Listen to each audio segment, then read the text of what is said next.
Welcome to another episode of the DJ the Money Coach Financial Expert Series brought to you by the Seven Spheres of Money. Thank you for joining us.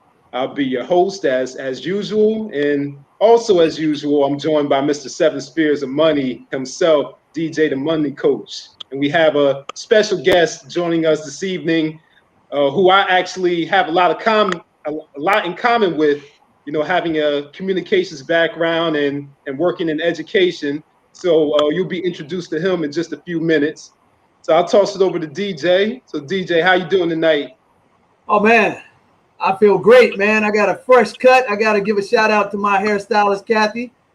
She is amazing, man. Look, fresh cut, baby, fresh cut, no stress. So, I told her I would give her a shout out because she gave me $100,000 haircut tonight.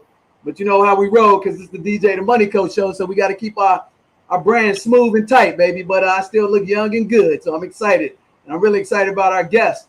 But at the end of the day, man, it's been a great start to a wonderful month. It's Women's History Month. The other day, it was Women's International Day, and we just came off of Black History Month, which all three of us know that is history 24/7, 365, because you can't do American history without the Black history as the core of it.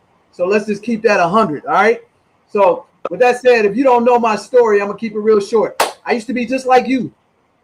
Girls, gals, men and women.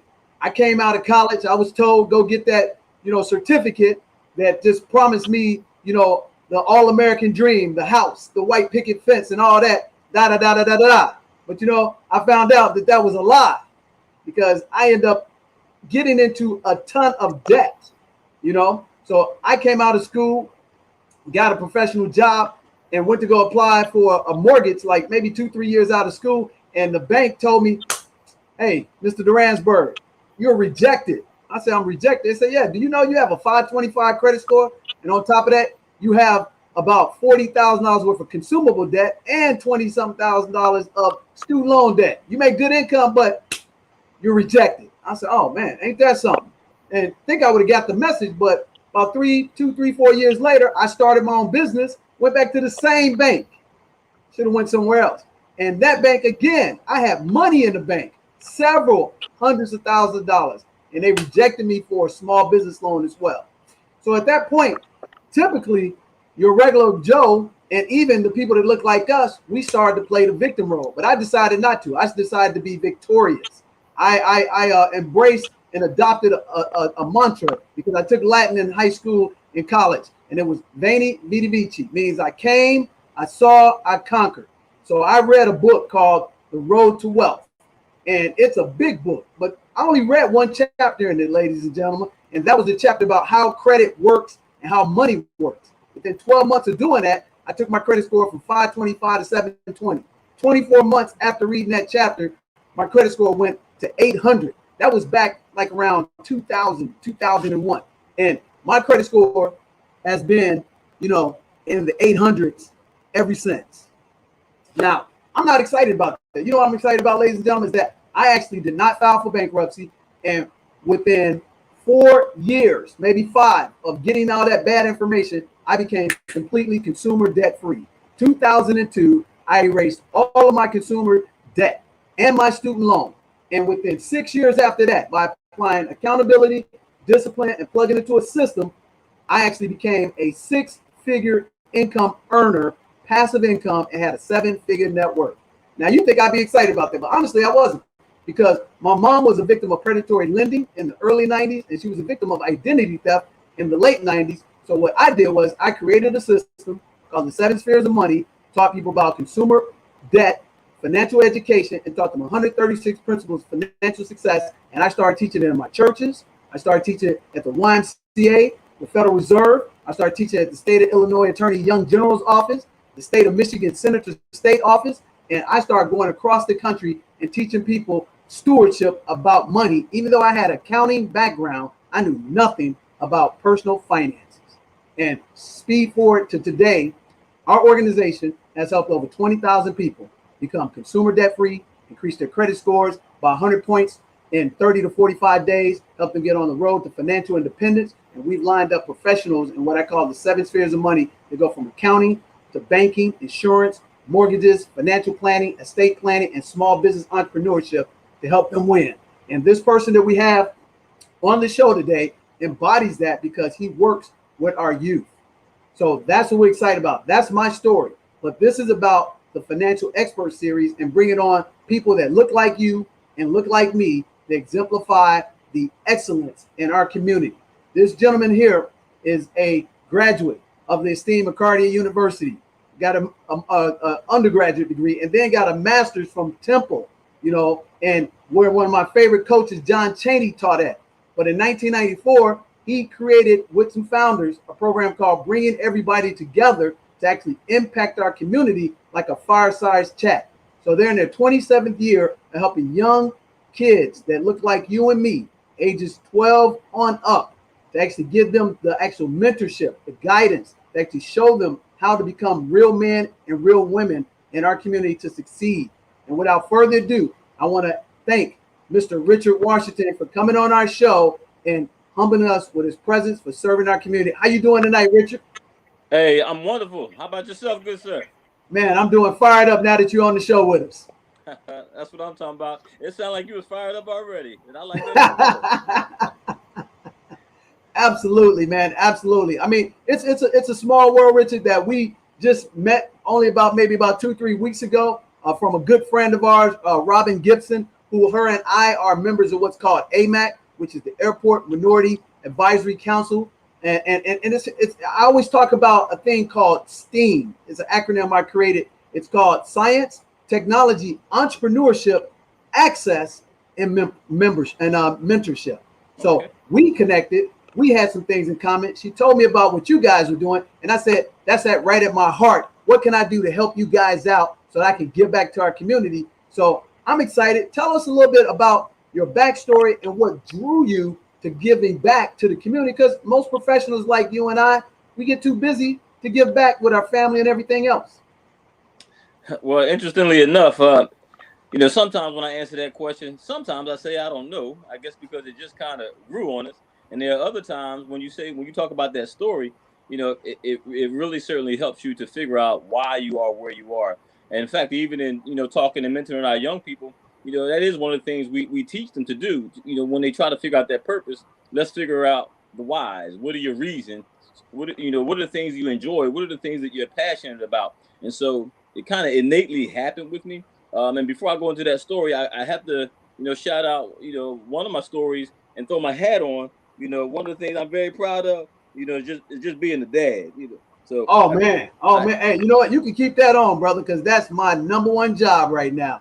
I'm a full-time, 24/7, 365 dad of 4 children, ages 8 to 16. So, man, it ain't nothing more important to being a dad, brother, especially a black dad raising strong girls and boys to become strong men and women and pillars of our society, because we don't see that image on the big screen, on the radio, anywhere but the negative. So let's talk about that, man, because that's where it's all about, brother. Well, believe it or not, and the hat itself, and she got it for me, so I'm gonna actually put it in the screen for you. That symbol right there, she's actually getting ready to graduate from Clarion University up there near Pittsburgh. She'll be graduating in May, so that's why I'm sporting that, because I want her to know, I'm extremely proud of her accomplishments and what she's doing. And that's certainly, part of that story as well. My backstory, hey, I was raised by my mother, and I have to thank God for, just how much of a strong woman she was. I, do get a chance to see my father. In fact, our relationship has, gotten so much stronger over the years, even as a grown man. So, I definitely certainly appreciate, my mother's ability to make sure that, hey, we, no matter any situation or circumstance, that you appreciate, that you love on people.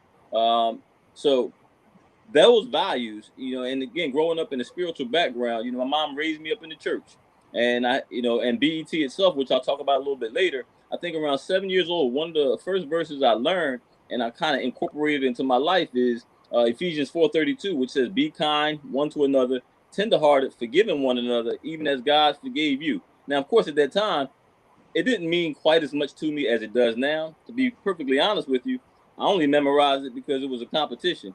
And whoever won the competition got a free trip to a camp. Okay. And so at 7 years old, it was my first time going to this particular program, and I wanted to win. So whoever memorized the most verses, got a chance to win that trip. And that trip actually catapulted me into a number of things where I stand today. So again, going back to that, 7 years old, going to this particular Christian camp, learning a lot of values, and then bringing it home. It was 1 week of my life that turned things around. My mother was, she kept me very relatively reserved. In elementary school, I went to a school in the neighborhood where, again, I was surrounded by people that looked like me, sound like me, talk like me. But my grades were always straight A's. And she said, you know what, you need to be challenged. So my mom, took it upon herself to find a school in fact, the name of the school was Stephen Decatur. The year I went, and I might be aging myself a little bit, although I'm still young, but I was the only African American in that school at the time. Wow. Now that really does make me sound old because that's kind of hard to find now. However, I noticed once I got to that school, the academics were a lot different. And so my grades went from being on the honor roll to getting my first set of C's and D's. Now, mama don't play that. So whatever I had to do to matriculate and to improve, she did. She was working, overnight. She retired from the Navy. She came home from the Navy when she was pregnant with me, because back then, talk about celebrating women, I certainly celebrate her, because at that time, if you were pregnant and in the Navy, you had a choice to make: have an abortion or get out the Navy. So I'm glad that she chose to get out the Navy. So so that story for me, said a lot. So mom was always big on education. So she always taught me, no matter what, son, I know it's harder for you, but you're going to pull through it because, I want more for you. I struggled. Of course, I dealt with some issues around racism. She pulled me out for maybe 3 or 4 months, took me back to the original school, but the work was that much easier. I said, Mom, no, I need to go back. I need that challenge. I can make it. So from that point on, I did well in school, went through some struggles, stayed out of the neighborhood in terms of academics, but was always a part of where I came from. I never moved away from that. Grew up with my friends, became an athlete because in the neighborhood where we played basketball. We would go to nearby parks. We played baseball, stickball. Some of y'all remember that. See, I might be aging myself again. Oh yeah. Some people don't remember those types of things. Nick don't know nothing about that. Yeah, Nick don't know nothing about that. We can teach you that. After the show, we're gonna meet somewhere and teach you a little stickball, little halvesies and that kind of stuff. But at any rate, all those things groomed me into the person that I am today, from a spiritual standpoint, the teamwork and the team building, being around the friends and having those old heads. They call us old heads, but the old heads back in the day, if we were doing the wrong thing, it didn't matter. Those old heads came and said, "Yo, young boy, yo, chill, you ain't doing that." And so having those mentors around and in the neighborhood and things like that really helped me to do the things that I do today. So I'm gonna fast forward a little bit. In high school, I joined this program called the Human Relations Council. And going back to how, you get tricked into things, I told you I went to that camp because I won out of a competition of Bible verses. Well, a friend of mine in high school came to me one day and said, "Yo, Rich, you wanna go get out of school for a day?" I'm like, "Get out of school for a day? That's what's up. I'm in. What I gotta do? Long as I ain't playing hooky or cutting, long as I ain't gonna get a beat when I get home." Now, I'm in high school, but I'm still worried about that belt. I was like, long as I can do it without getting in trouble. He said, "Yeah, no. We go on this trip every year." He said, "Matter of fact, I don't go, but I'm getting ready to join too. But we go for this overnight trip." And and like you said, DJ, a little earlier, I'm like, "The girls going too?" He's like, "Yeah." I'm like, "Okay." Well, I'm down. Little did I know, that trip changed my life. So I joined the Human Relations Council. The friend of mine and I, we planned to go on the trip and quit the Human Relations Council. We just joined because we wanted the trip. So on that particular trip, and this trip, took students from, different backgrounds, and we supposed to learn and talk about diversity and leadership and team building, all that kind of good stuff. But the fellas, we just had something else on our mind. The ladies were going, it was get away from school and you still get marked present. Long story short, that evening, some of the fellas, did some things they had no business doing. And it got me in on it. I'll be honest with you. They snuck up to the girls' cabin. But here's the funny part. here's the funny Who part. hasn't done that before? Yeah, you know who hasn't done it. But the girls came down to us first. Right. They just didn't get caught. so we go up there and got caught, but I was honest about my responsibility in making a bad decision. And I did not know the coordinators from our school that well because I was still new to the council. But I was honest. I didn't dime anybody else out. I did go to one or two of the other girls and they were more like big sisters to me. And, I told them first. I was like, yeah, I went up there. And they were so disappointed because they weren't the girls that came down. And I think that's what made a difference to me, too.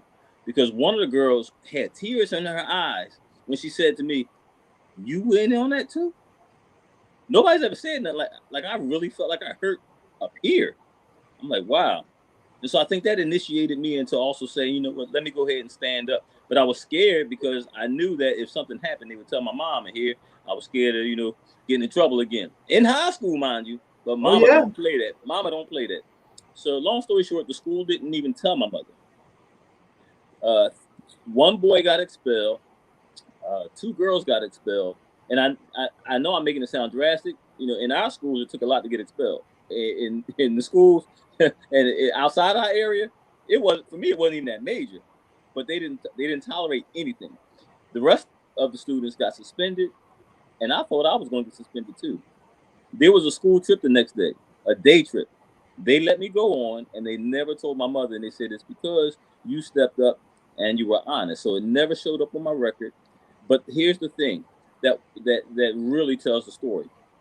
At the place where we had the trip, when I got on the school bus to go back home, the facilitator who led the workshop said to me, "When you graduate, call up here and see if you can get a job."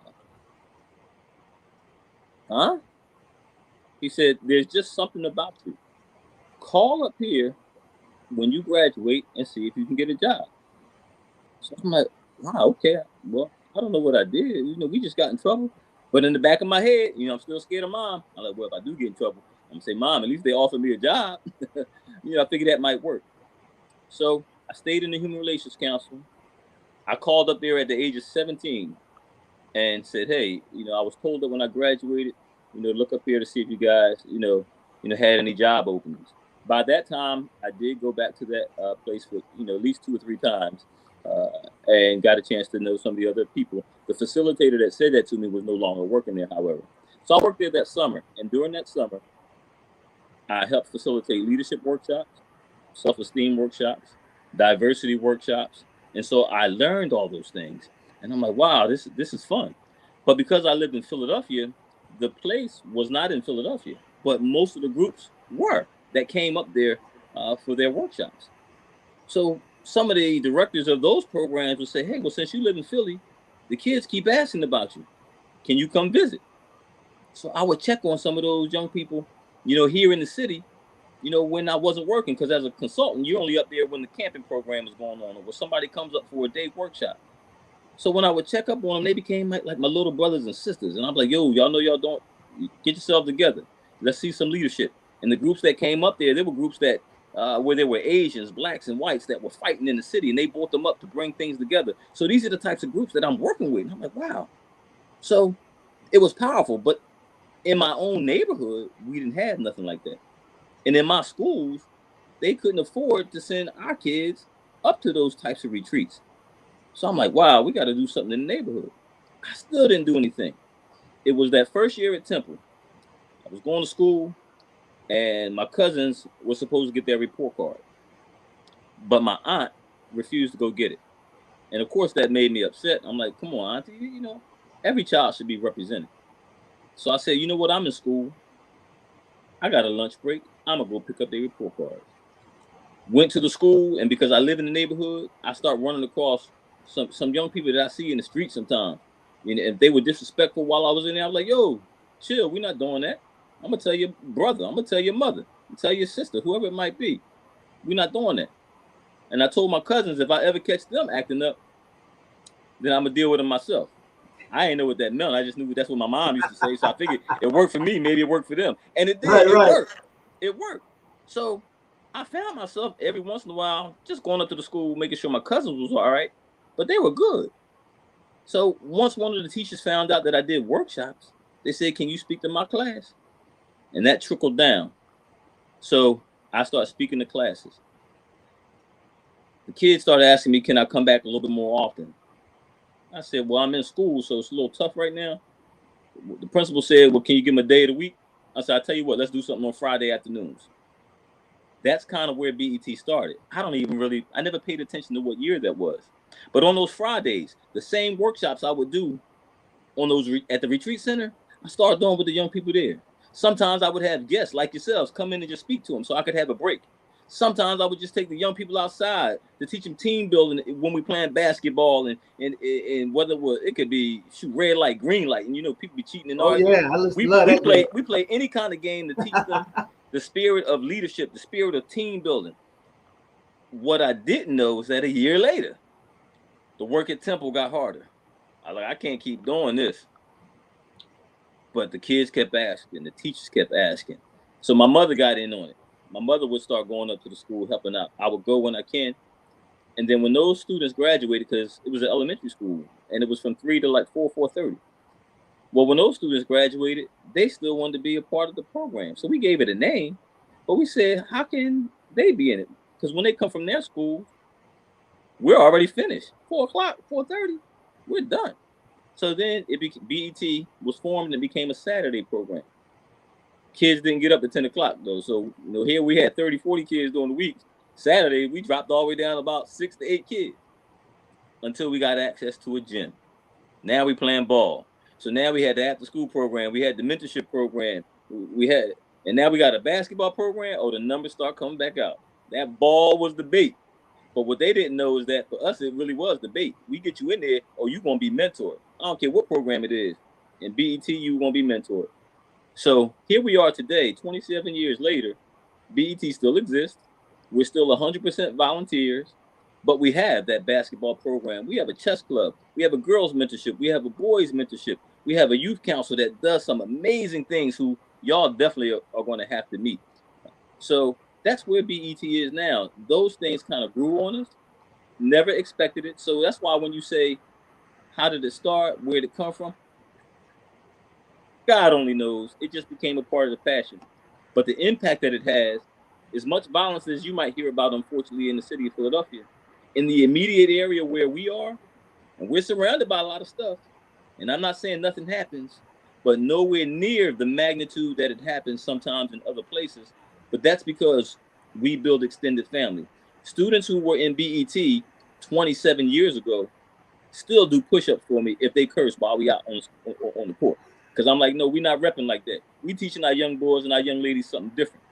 Kids like telling us, oh, coach, I heard you curse. You got to do push-ups too. And we got to do them. Those types of things. So we developed the value of self-respect, of love, of self-discipline, of respecting not even just your elders, because, we grew up with that old thing, respect your elders. We teaching them, no, you got to respect each other too. And so it goes a long way. So that's a lot of my background and my story in terms of the education piece. Again, you talk about not having much intention to do it. Somebody asked me for help. So that's where my degrees came in. I mean, I went to school for communications. That was my undergrad. I enjoyed that. I thought I'd be in the broadcast, being on TV and stuff like that. And I don't like being in the spotlight. So still don't know why I did it. I just thought maybe it was an easy course and got the degree out the way. Where the master's came in, I went to get a contract to do the same workshops that I was doing at the schools now. Mm-hmm. I wanted to get one at an alternative education program because I started working for myself as a consultant. The money was only good when you had contracts. I was not the kind to promote myself. And so the contracts I had was certainly by word of mouth, but I didn't market myself because I always had a hard time patting myself on the back. The funny part is I teach other people to do that, even till today. But even today, I still have a hard time promoting and marketing myself. No matter how many other people I've helped to create wealth, their own businesses. I coach people who are doing some amazing things, and I still sit back and watch and smile. But I'll say this, it's still a choice.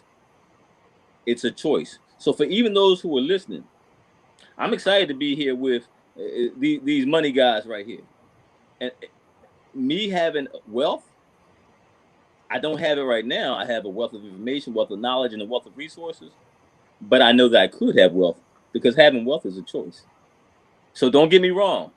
I may not be able to talk about it like these gentlemen here, but if that's what you want, you can obtain it. So I went to get those contracts, and the principal talked me into teaching. Told me to be an English teacher. Math was my subject. A year later, I got promoted, became an instructional leader. I'm like, wow. But they were paying for my master's. They said, if you're here, you don't have your certification, we're going to pay for you to get all that. So I'm like, all right, I don't plan on being here long. I'm just helping you out. I stayed there for 10 years, earned 2 masters, became a principal. They sent me to other schools in other states to develop and to redevelop their schools. And then they wanted me to move to Florida to run some other schools. I said, Philly is home. I'm not going anywhere. And so that's when I left them, went back to my own business, and got talked into teaching again back in the school system. So that's a lot. I know, I can go on all day. That's what happens when we talk about passion. And the dad part is the reason why I wanted to work for myself.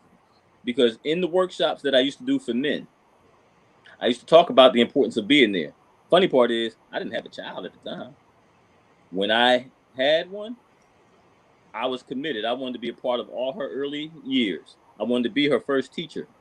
I wanted to be the first male in her life. I wanted to be not the first boyfriend as, you look at it, but you kind of know what I mean. I wanted her to see what good manhood is, what good brotherhood is, what good leadership is. I wanted to be there. And so that's what made me work for myself. And then once she got a little bit older, that's when I didn't mind taking that challenge on going back to work, to matriculate and do other things, and grab the other benefits and things that go along with it. Oh, man. I mean, man, you unpacked so much stuff. First thing is, it's funny how God works. You went to go to the little retreat, and that ended up becoming your vocation. And I mean, that's amazing of itself.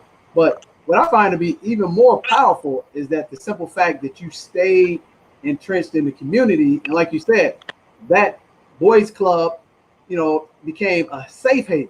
I've seen those where little pockets in the hood where people who went through the program, they won't let anybody mess with the program. They won't even let the kids in the program get into trouble and things like that. And we need more of that in all of our communities, because typically when you rise and get 2 master's degrees, the first thing to do is to, retreat to the suburbs and live that, American life and that dream, that we are, told about all the time. So, man, hats off to you in that regard, Richard. But I must say that you are immensely wealthy, brother, because family is the #1 wealth on the planet. What I teach my children is, you know what? If you lose money, you lost nothing. You lose a friend, you lost something. But if you lose your name on the back of that shirt, you lost everything. And basically, you have shown us through the demonstrative 27 years of putting the program together. And most importantly, you infused love into those kids who needed love.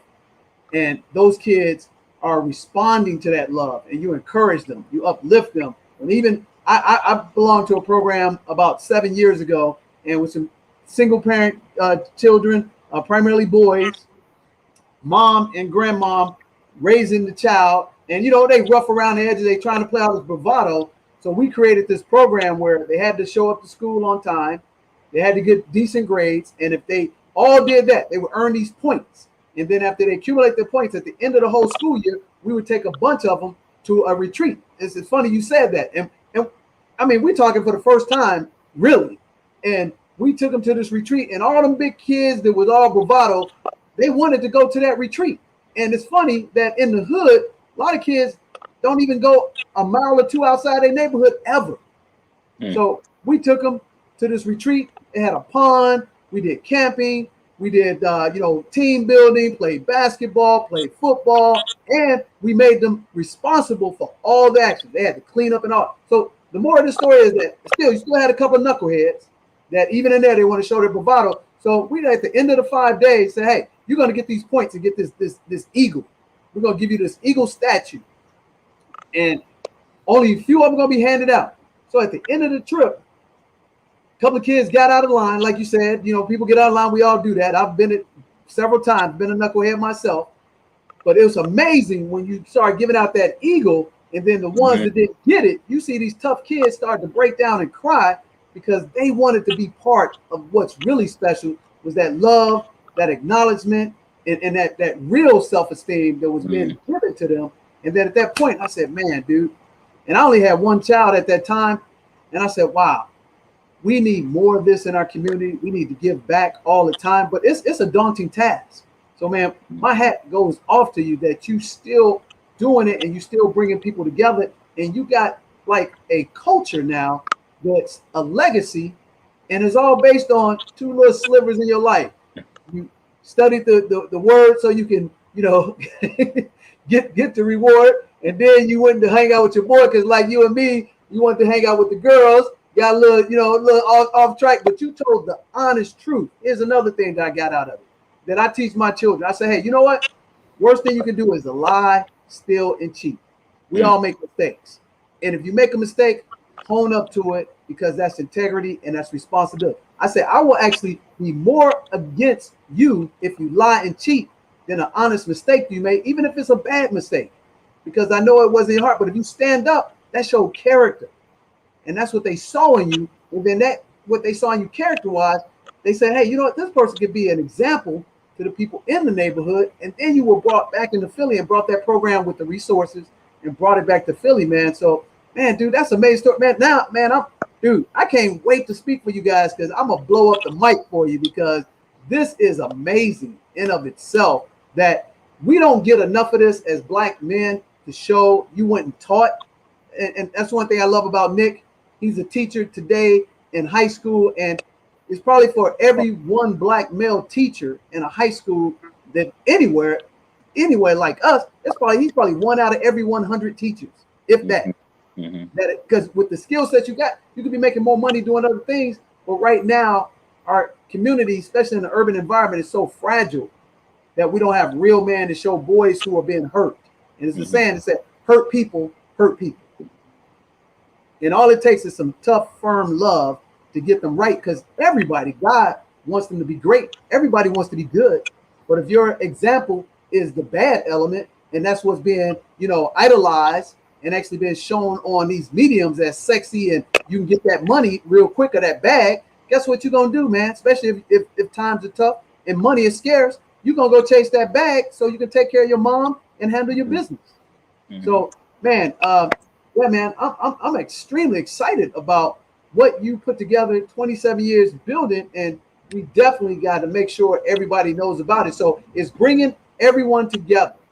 And I was on one of the conferences that you guys did on a Saturday, and you brought the kids together. You showed them leadership. They were running the program, answering questions. So tell us what you guys do on a regular basis. It's 2 p.m. Eastern time on Saturdays, right? If I'm not mistaken. Correct. So talk to a little bit how that format is, and how you have the children running it to teach them leadership into manhood and womanhood. And then that's the reason why they come back and still provide that equity in the community that we, you know, don't have enough of right now. Sure, no, absolutely. And I have to say it again, and I'm probably do it one more time, and pun intended, hats off to you two gentlemen, you know, as well, because we don't do that enough, but we do teach our young people to celebrate and support one another. I heard you mention Women's History Month and of course Black History Month, and as we shared even on that 2 o'clock show you're talking about, you know, we know how society celebrates it that month, but we celebrate you every day. Ladies, we celebrate you every day. And so definitely wanted you to recognize that. BET Talks is our virtual show.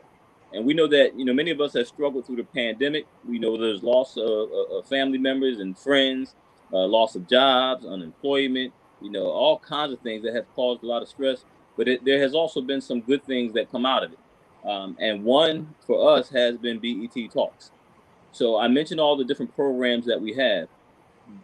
This past summer, our youth council wanted to find ways to earn some income. And we've always done community service, and that's always been volunteer. But I do teach our young people, hey, you know, your gift, your talent is also worth your worth. And so we want to, you know, put you in a position to be able to earn some things. So reached out to some resources. And one of the resources that normally call back, I guess they were struggling too, because people had lost jobs And so when our children didn't hear anything back, I said, well, we're going to create something. What do y'all think about doing a weekly show? And if we do that weekly show and it's virtual, if people make a donation and they say, hey, it's for the talk show, that money go directly to you. So the kids was like, okay, well, all right. I said, well, here's the first thing you got to do. If you're going to do a talk show, you got to know how to interview folks. You have to know how to, talk to people. And so they said, you mean like networking? I said, okay, good. So that means you're paying attention, because no matter what program you're in, we also teach our kids that if you're not networking, you're not working. So they caught the concept. I'm like, all right, cool. That's exactly what I mean. And so our first show was actually a trial where we had some friends of mine come on, and that way if the kids messed up, it wouldn't be that big of a deal. We didn't want to put it out there, and we totally messed up. So those my friends came on, and any child that wanted to be an interviewer had an opportunity to interview other people. That show turned out to be so well that we said, okay, well, we could start next week. So Saturdays at 2, we just figured out what were the hot topics at the time. Of course, COVID was one, because we're in the pandemic. At the time, we were wondering whether kids would go back to school, because they were struggling when they heard that they may not be going back to school at the end of August or early September. So we did Education Matters. Of course, with all the stuff going on with the police brutality, we ended up doing Black Lives Matter, because we talk a lot about spirituality. No matter who you believe in, we did God Matters. So that people can talk about spirituality and how you do things. When you have something that you're holding on to, when you believe in something, how to operate under that belief system, opposed to just saying it. So we've done a lot of shows, and so each Saturday, our youth council president is actually 13. He's the youngest youth council president we've ever had, but he's passionate about history. He's passionate about speaking. Now, don't ask him to pick up, too many brooms and dustpans when we out doing community service. He'll come out there and he'll try, but 5 minutes later he might be tired. But when it's time to talk or time to learn, I'm just messing with you. His name's Brandon. He'll put it out there too. He's a really good kid, and he'll work. I'm just messing with you. But his gift really is speaking and bringing everybody together. Which, again, it is bringing everybody. I'm not that big on it, but if you ever look it up, some people will say everyone, but we want to encompass the person, putting your whole body into what we're doing. So it's actually bringing everybody together. So with this talk show, we have different guests come on, and our kids get a chance to network, because these are people who they get a chance to meet personally and to be able to connect with. So 2 things happen. Our young people, by interviewing, they're honing their skills, but people are also watching them. Because I tell them that you're on interview every day. You're gonna be looking for jobs as you get older, but you start that interview process now, because people are looking at you. So present yourselves well, and we're working on that little by little. Again, because it came out of nowhere, but it was only supposed to be 2 months. That started at the end of July. We are actually closer to a year every Saturday at 2 p.m. Eastern Standard Time than we are the 2 months that we first started, and our young people have no intentions on stopping. So that's just a little bit about it. We had Economics Matters a little bit over about a month and a half ago, and I think that's why our mutual friend mentioned your name. She said, oh, wait a minute, I know somebody else who knows a little something about economics. I said, hey, well, bring it on. Our people need to hear from him too. So that's what we do. That's what our young people are excited about. But who makes the difference? You do. They're tired of hearing my voice. I'm tired of hearing my voice. That's why we try to get y'all on there. The more people they hear from, the more people that join the show, the more they get excited and look forward to what's coming to them. And we let them know that because of what they be doing, in a year or less, they're going to be really surprised how their names are going to be out there, even at their ages, and the opportunities that are going to come to them. Oh man, ain't that the truth? I mean, the best thing you can do for a child is give them, a spotlight on the gifts that they have. And then the other second best thing you can do is get them reps, get them started, fail forward fast. And what I actually say is learn forward fast, because in today's digital world, it has nothing to do with your age. It's all about your skill sets. Absolutely. If you can speak well, you can write well, you can code well, I don't care how old you are, as long as you can get the job done nowadays. And you teaching your kids that, I think one of the things that you are preventing is when, you know, our kids are quickly labeled in the system as, you know, ADD, AHAD, and all that stuff. But really all it is these kids are so super cerebral that their brains are moving so fast that they get bored. And then they're labeled lazy. But the reality is you didn't find what their passion is, and you didn't ignite that passion and then give them opportunity, which is what you guys are doing, and bring everybody together. Man, that is phenomenal. So that's great to hear that your guy Brandon at 13 is already on the platform using his oratory skills, and all he's going to do is get better. Every day you're going to get better, Brandon, man. So I take my hat off to you that you're knocking it down, because that's one of my passions. You know, God gave me the gift to speak and articulate well, and that's one of the most powerful skills you can have. And the other one is you're teaching them business skills of networking. Why don't we, you're both, you know, teachers, why don't we teach our kids business skills, networking, finance, consensus building leaders, when those are the most important transformational skills you need to have in the world, regardless of what your technical skills are? Why don't we do enough of that? Because I applaud you for talking about the network piece. You're the first person, Richard, that has talked about networking as a professional to kids other than me. Talk to that, why that's so important. Well, you know, you asked two questions. One, why it doesn't happen. You know, one of the things that, and it goes with teaching too. In order to teach, you don't always have to know. You definitely have to know everything, but you have to know something. It's hard to teach what you don't know. When people ask, even like with Black history, why are we not teaching Black history in the schools? They don't know enough about it. You got to research it, be a part of it, experience it, you know, in order to teach it. So it's hard to teach what you don't know. It's the same reason why sometimes as parents we struggle. People always say it's easy to say, oh, look at that parent, look at that. If you didn't experience certain things, if you didn't learn certain things, it's harder to share that. And if you don't know it, then what's missing sometimes is that desire to learn. We no longer teach. We don't teach people, you know, how to have a desire or want to learn or want to go further. So that's one of the reasons why that it doesn't happen quite as much. Most teachers end up in the same situations that other people do: broke, busted, and disgusted. You know, you can't pay them enough even for the work that they do. Teachers are making more than they used to, but they don't.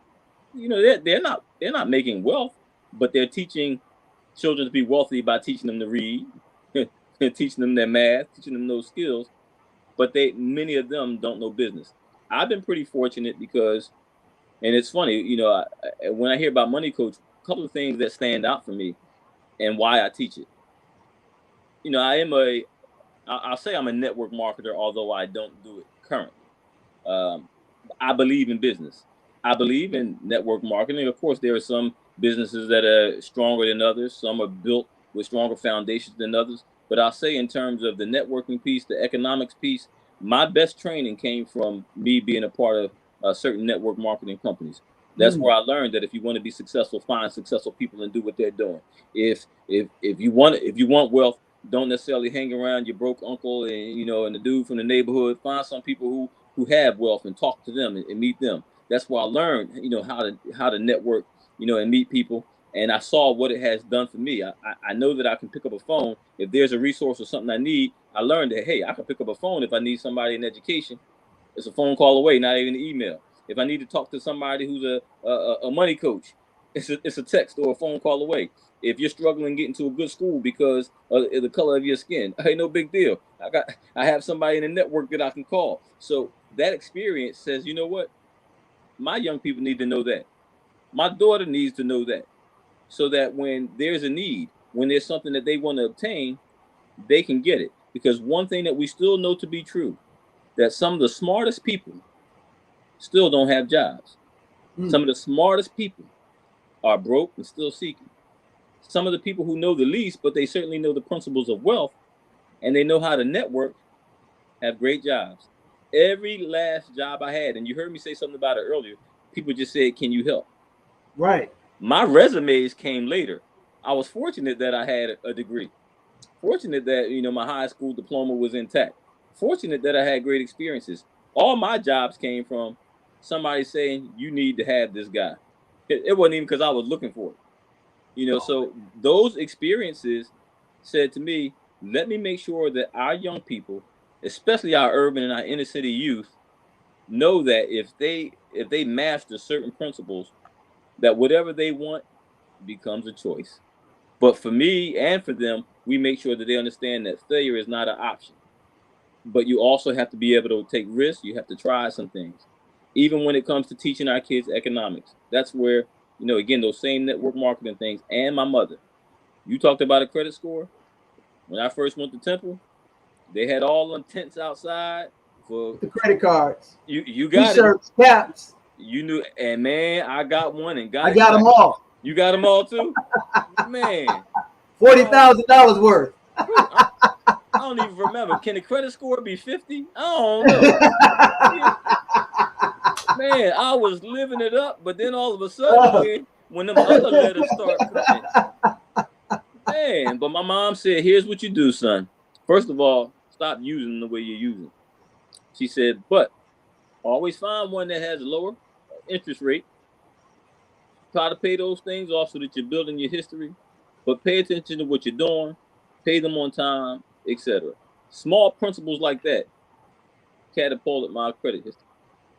Of course, I made some, future mistakes, but those things always resonated, and they always brought me back to where I needed to be. So my goal is to make sure that our young people have what it takes, have the skills and tools that they need to get what they want, but also to make sure that they're using them appropriately. Because it's just like being a contractor. You can have is over 50 different types of screws. You use the wrong screw, you still hurting yourself. You might have that screwdriver. You can't put a flat head in the Phillips and make something happen. So, make sure that you have a huge toolbox so that when there's a need that you have, you can do what you need to do to be successful. Oh man, you know what? I can relate to you. Network marketing. I was involved in network marketing in the mid '90s, and it taught me everything I needed to know about people skills. They had you probably was in the same network marketing organization. They had an acronym called FORM: family, occupation, recreation, message, or money. And they said the person's most important topic to them is you, which you like to hear about you. And if I ask you, "Hey, Richard, how's your family?" You're going to start talking about it. If I ask you, "Hey, what's your occupation?" You're going to tell me what your occupation is. And then if I say, "Hey, what's your recreation, things you like to do fun?" You're going to tell me. And then the most important one, "Hey, what's your message? Matter of fact, where's the money?" You're going to start talking about that. Ask them a couple of questions. Keep your mouth shut. Take notes. Jot down where you met the person at, what's the things they love to do, who they're excited about in their family. And then when you come back to meet them the second time, you remind them of those little things. Let's say, "Hey, Rich, I know your daughter's about to graduate from Pittsburgh in May. Congratulations." "Oh, man, you remembered that?" And now we become fast friends instantly. And I got a chapter in my book called The ABCs of Wealth that says, you talk to people. And that, just like you, I learned from network marketing. I learned more about life through a network marketing system that taught me those basic principles of success that they don't teach us in school, but they are so important that everybody got to have them. And one of the things we don't realize, Richard, what you know is we come in this life and we only have fear of three things: fear of falling, fear of speaking, and fear of loud sounds. And public speaking is the hardest thing for people to embrace because they're not taught it at an early age. So if we can incorporate these principles of success that you and I both learned in a network marketing system and sharing with all our kids, it'd be a better world, man, just off the jump. So with that said, what are some of the principles or the covenant that you have at bring everybody together that everybody have to adhere to? And the reason why I ask that is we have a rule in our household. I tell my children every day, you're a winner, you're a leader, and you're a shepherd. What's the definition of a winner? The person that does everything that they have to do legally, ethically, and morally sound to be best in life. That's a winner. What's a leader? A leader is a person who's going to stand up for those who can't stand up for themselves and be willing to make the tough decision in tough times. That's leadership. And then the shepherd is the person that adds their resources to help the people that are less fortunate, to help them get a leg up, not a handout. So every day, I tell my two daughters and my two sons, what are we? We're winners. We're leaders and shepherds. As soon as they came out the womb. And then on top of that, we tell them, Richard, that Latin phrase, Veni Vidi Vici.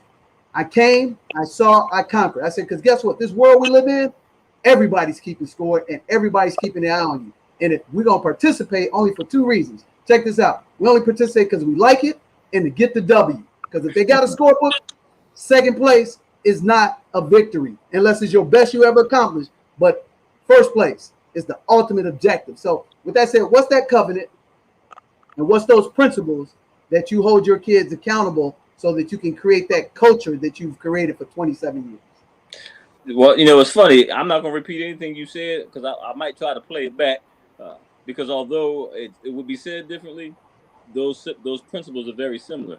But that also tells me something. That's why our young people and the people that you're connected to have this maybe similar drives or similar passions or similar ways of thinking. Because when you think that way and you teach that way, then those principles are what carry you through. What I will add to it, however, is the importance of respect. And you mentioned the word earlier, integrity and love for all. So if I go through those three things, I'm gonna go with the respect first. When you heard me earlier say we're not just respecting adults, we're respecting each other. Because we know that in almost every culture, when we talk about things that don't go so well, we harm each other more than anyone else. So kids hurt kids more than kids hurt adults. Adults hurt adults more than adults hurt kids in a roundabout way. So we want you to be able to respect not just your elders. We want you to respect your elders because we've been some places you haven't.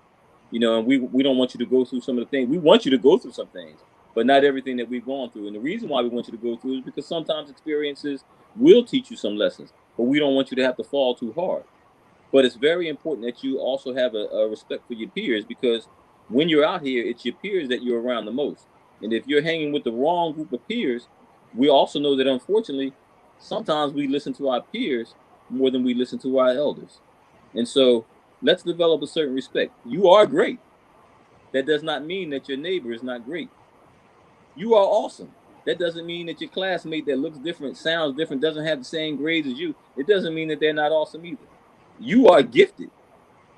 Doesn't mean that because you're gifted in basketball, doesn't mean that that student next to you who can't make a layup doesn't mean that they're not gifted in math. They may be that scientist, that they may be your boss later on, although you might be that athlete somewhere else. So respect each other's gifts, respect each other's talents, respect each other's stories. So that respect goes a long way. The integrity. Look, we all make mistakes. I'll share mine. You give me some honesty, we talk things out because you represent not just you. When you're part of BET, I tell them straight up, you represent me too. I want you to represent yourself. Do the things you do because you want people to see you who you are. But if you happen to mention BET, I take it personal if you're not doing what you're supposed to be doing because we are an organization of integrity. We have these jackets that's getting ready to come out. Even use that as an example. And on the flyer it says, if you plan on doing something wrong, take the jacket off first. Because again, integrity is extremely important to us. And we want to teach them that because when you think about integrity, then that means that you're doing things because of you being proud of who you are when you look in the mirror. You're not necessarily worried about what everybody else is doing. And then love, because in so many words, we know that love can. A friend of mine even wrote a book called Love Conquers All. I believe that's the name of it. But when people feel that you care and when you have compassion and that you love them, you can move mountains. There are things that even when I make a mistake, I can make a mistake and the child might not hold me accountable because they know I care about them. I don't curse at them. If I use it as an example, if I did, the forgiveness is gonna come real fast because of the love. But let somebody else that don't know them say the same thing or do something to them, that forgiveness is not there because they haven't demonstrated any type of love. I get phone calls. I use the same cell phone for business as I do personal, as I use for school, because you never know. I get texts sometimes saying, "Hey, Mr. Washington, I'm in trouble. Can you help me out? Your number is the only number I know." Coach Rich, you have any food? Because we're in the pandemic.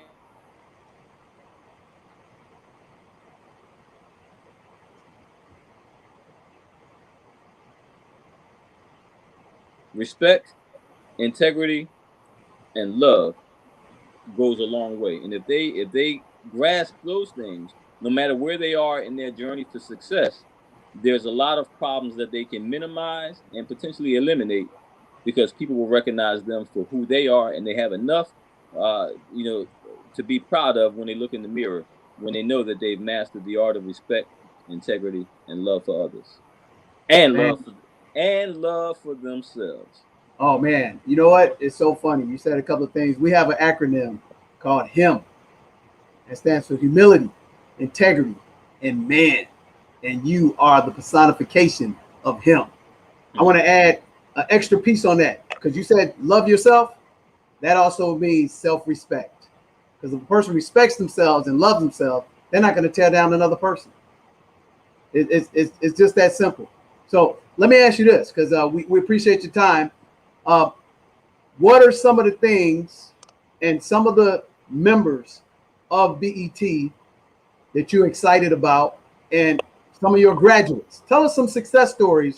About 27 years, you got to have 3-4 success stories that just jump out that are doing great things in society right now because your organization cuddled them, encouraged them, and lift them up when nobody else would. Share that with us, because that's what this real success story is about. Because there's 3 phases of life we go through, Rich. We go through the struggle, and that's generally when you come out of school, get a craft or a degree, and you struggle to become an adult and responsible and take care of yourself. Everybody goes through that. Then you create success.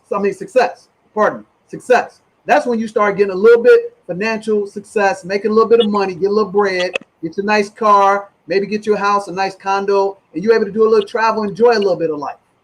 But the most important one is significance. That's when you take and give back and help somebody else dream become a reality so they can become successful. So there's struggle, success, and significance, and you are well on the way to becoming legendary in your own community because you have a wealth of significance. So share with us in this wrap up some of them success stories that led to the significance of the orientation of this group called Bring Everybody Together, man. I'm so excited to have you on here.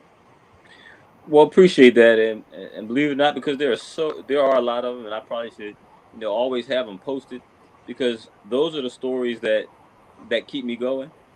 Because there are many times when I say to myself, you know what, just worry about you and yours, and then as soon as you think about that, because of all the different stories you hear, and you try to cut the news off, sometimes I have to be aware of what's going on so I can share stories.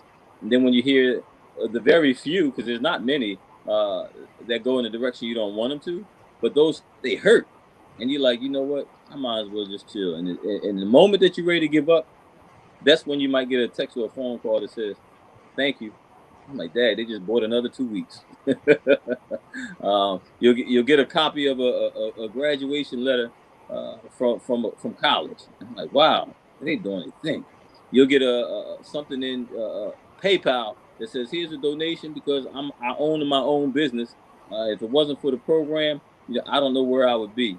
So those types of stories, really stand out. I'll do 3 quick ones. Because again, these are things when you're passionate about it, you can go all day.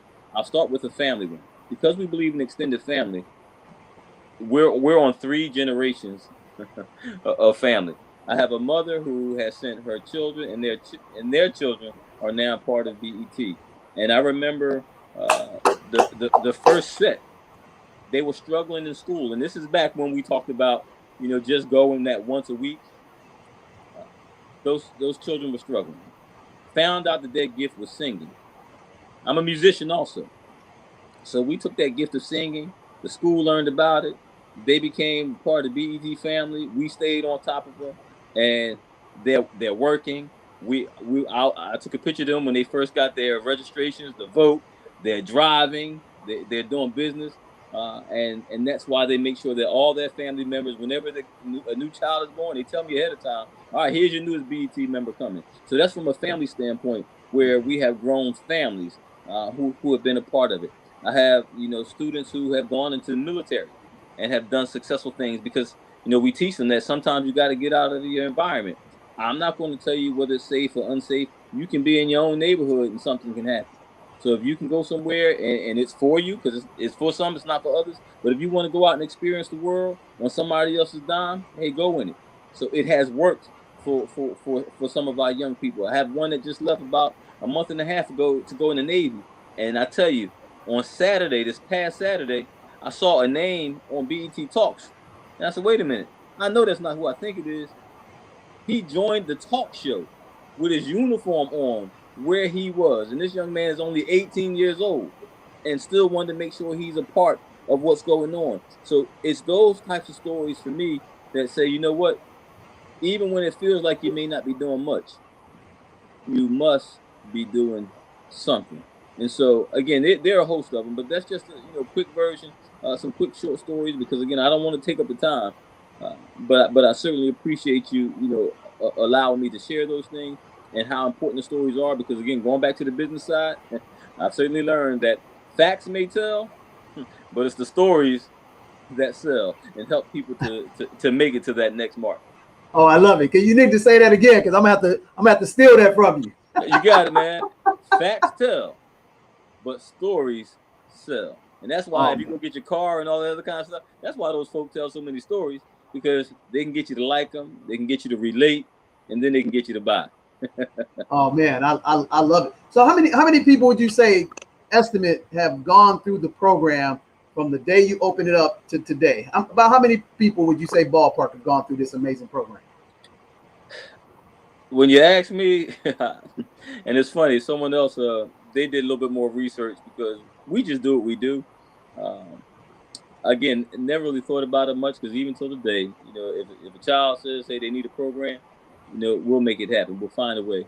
But there's a person who, I've been her mentor, and I tell her all the time, she's my mentor too.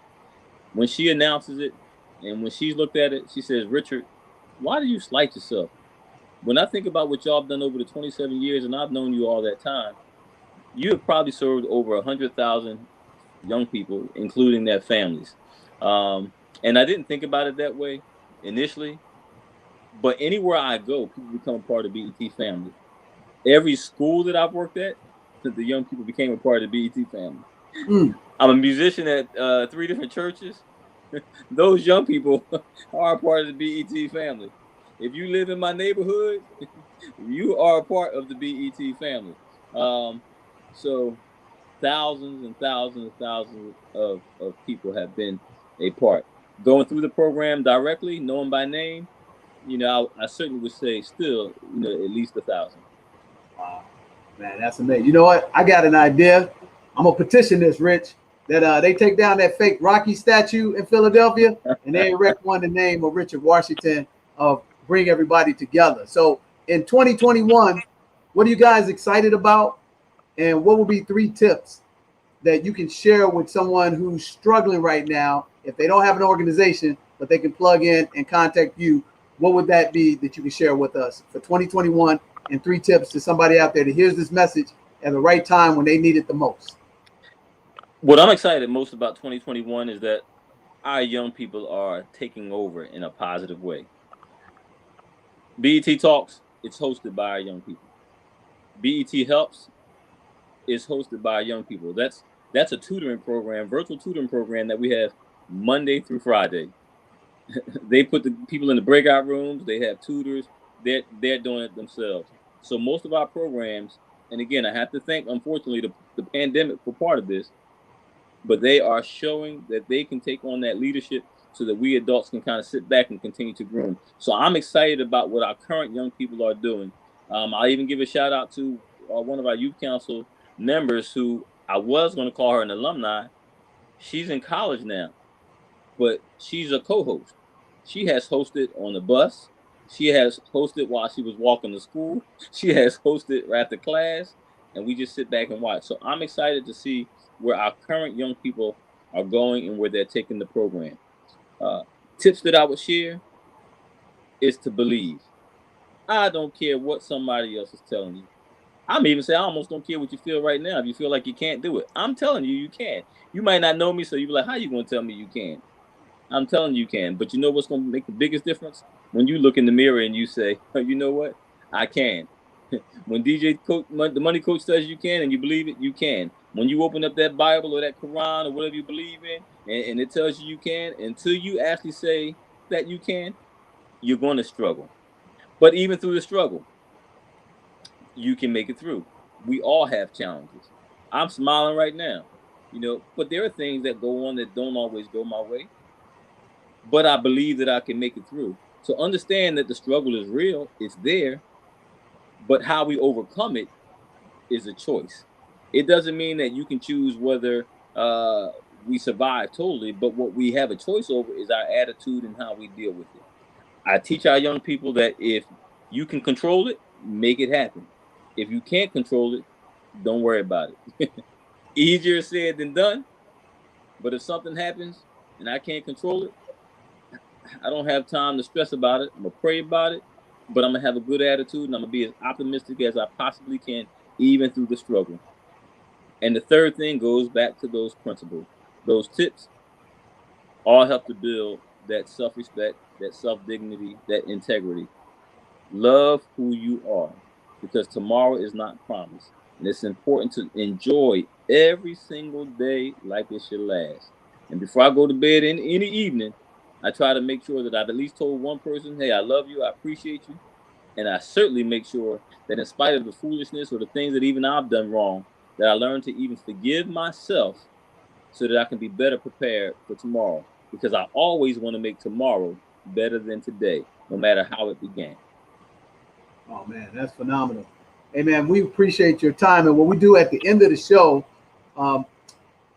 Nick, you can call him my apprentice, my mentee.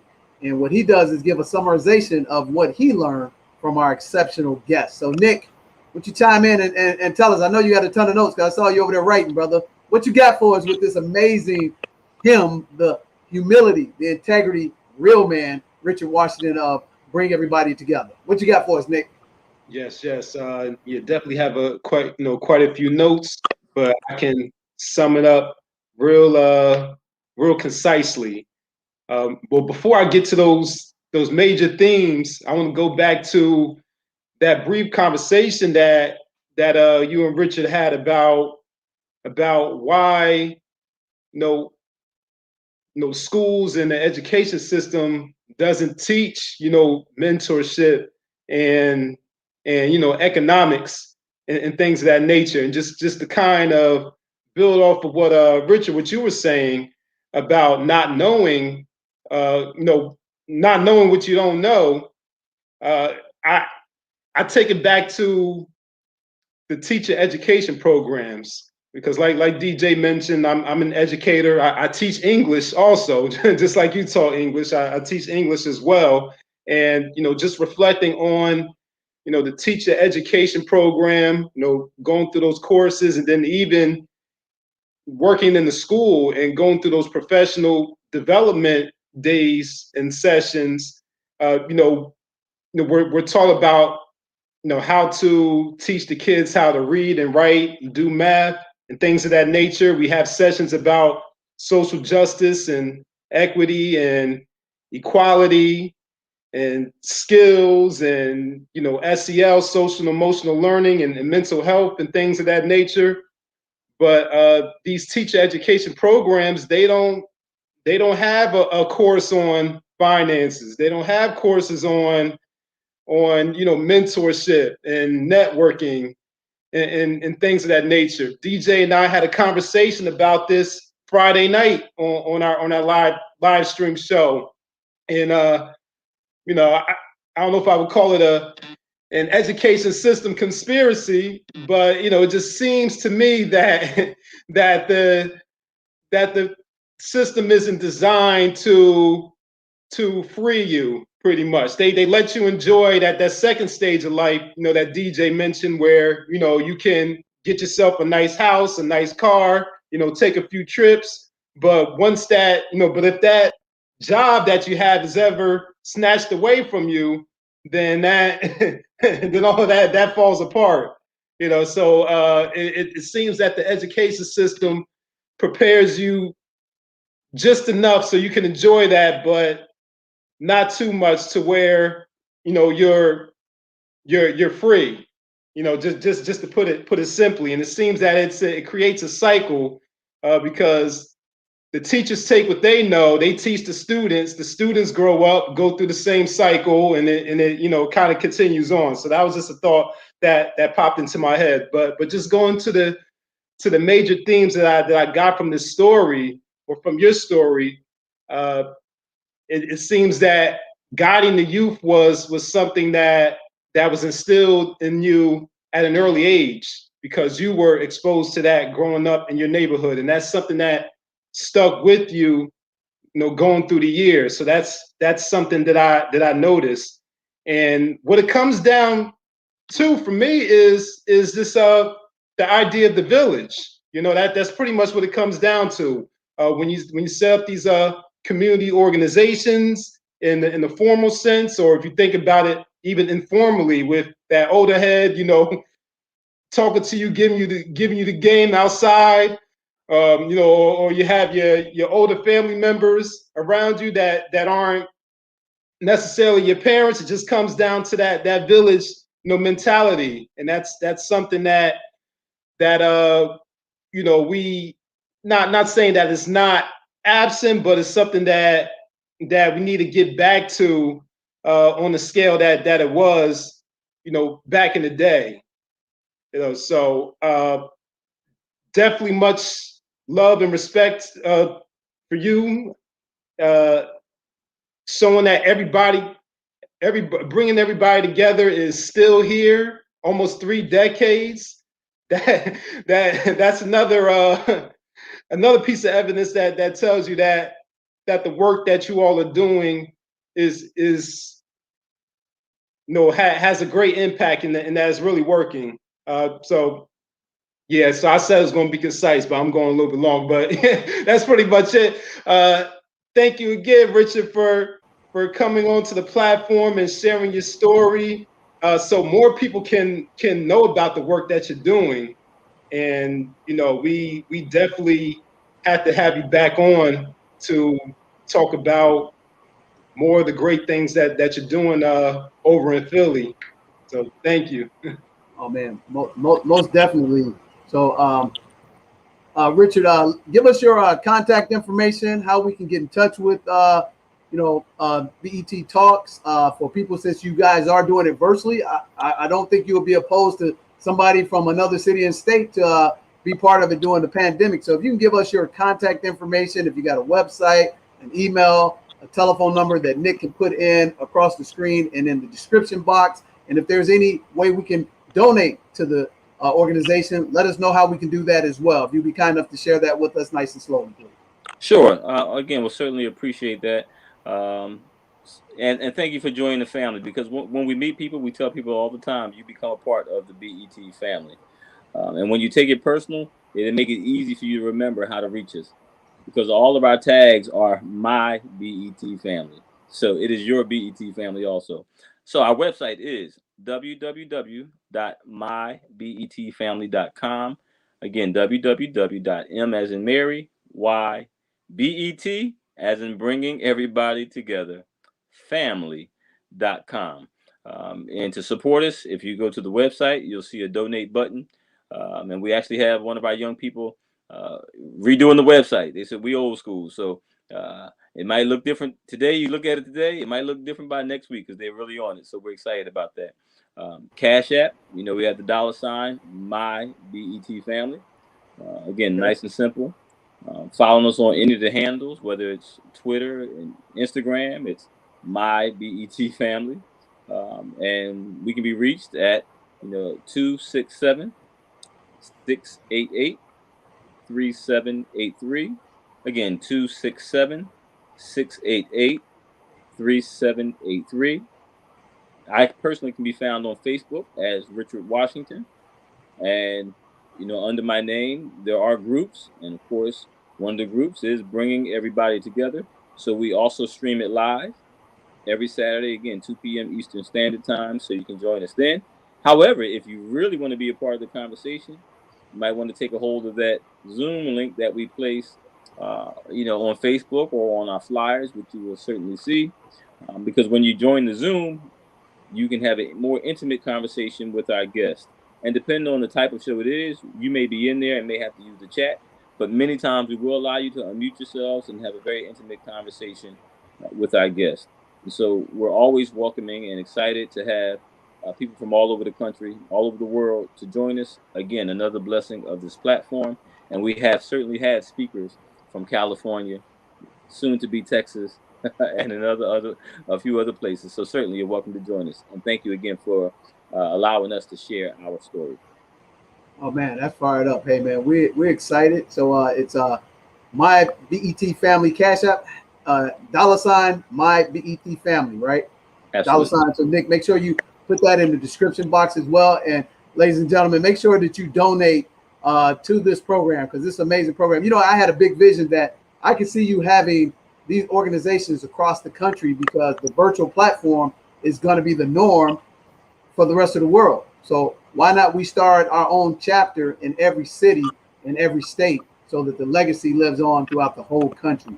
And instead of 100,000, let's make a vow to touch 1 million people over the next 5 years. I mean, I'm locked in now. I can't wait to speak with you guys on the 20th. And we end our shows the same way all the time, Richard. We have a saying. Would you mind if I share this before? Absolutely. You end? If you end it a certain way, I don't want to say anything after you end it. But because you mentioned in other places, we actually do have a branch in South Carolina under the direction of, Anastasia Grant. And believe it or not, how that happened in short, that was one of the schools. We met at one of the schools that I helped to turn around in South Carolina. And she called and asked, could she do BET in South Carolina? All I did was talk to her, send her a brochure, and next thing I know, it was in South Carolina. So it certainly will be branching out. So thank you for that, and you may help to motivate us. Oh yeah, absolutely. We got to get one started here too. I mean, I have a 16-year-old. What's the youngest of a child can be to actually participate in the program? See, the trick word was participate. We had a 1-day-old. A parent told me we had to get him a onesie with BET on it. Other than that, I would say our youngest active participant is in our academic program. I believe she is 6 years old. Okay. Good stuff.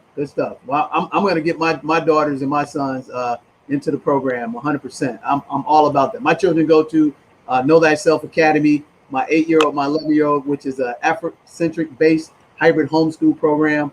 And my 13-year-old goes to a magnet high school, and my 6-year-old is a freshman at University of Texas on an engineering scholarship. So we're all about what you're about, man. I can't be more excited, and definitely want to have you come back after I speak for you guys.